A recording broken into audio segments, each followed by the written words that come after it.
Making a new character in Tails of Equestria isn't too complicated. Making a Changeling character is even easier.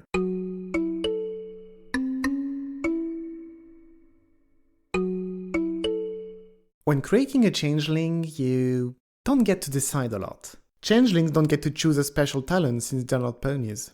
They also have a race quirk and don't need another one. And on top of it, their traits are decided by their talents and their quirk. So all you need to do is pick an element of harmony, or roll a die if you're that lazy, and then find a list of insect body parts for the name, for example Elytra, Tarsus, or Steve. And there you go! You have a Changeling character sheet.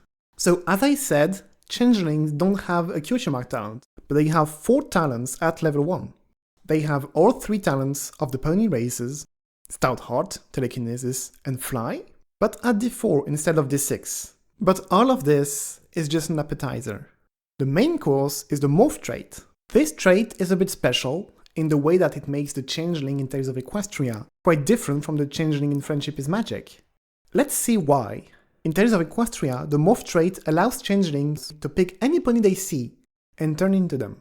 This changes their appearance, but this also changes all of their talents, as the Changeling loses all of their talents and gains those of the target.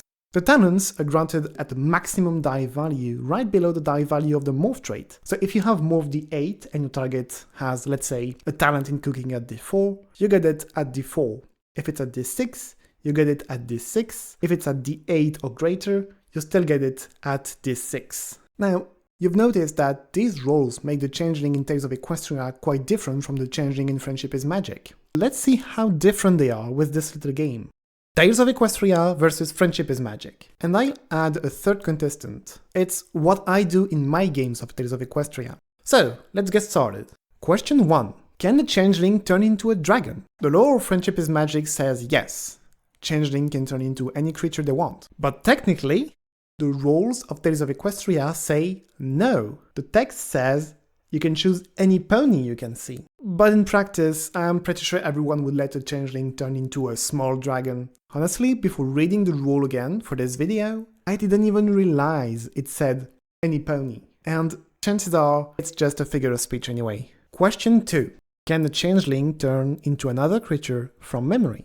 The law says yes. You don't need to see something to copy it. We have a lot of examples of Changelings turning into creatures they cannot see. The rules say no. It's only a creature you can see. In practice, I've seen a good part of the game masters allow transformation from memory. I would allow it, but with more difficulty, as there is no concrete reference. They would need to roll their morph die, and the transformation would be more or less convincing depending on the result. Question 3. Can the Changeling turn into a megaphone? The law says maybe. We've seen a Changeling turn into a stone, so it's not limited to living creatures. Whether that would work for technological objects, that's another question. But for the roles, clearly it's a no. In practice, it depends a lot on the game master. Some allow it, some don't, and some, like me, would allow it for simple, non-technological objects. There's no real set-in-stone way for that one. Question 4. Can a Changeling turn into a pony with clothes? The lore says yes, and you can even detach part of the clothing from the Changeling. Rules don't say. I would decide on a case-by-case basis. I don't think just one answer can be given for all of the cases here. Question 5. Does a Changeling keep their clothes or accessories when they morph? Here, neither the rules nor the lore say anything. I would say that the clothes that are already on the Changeling do not disappear and are not transformed, but that's just my opinion.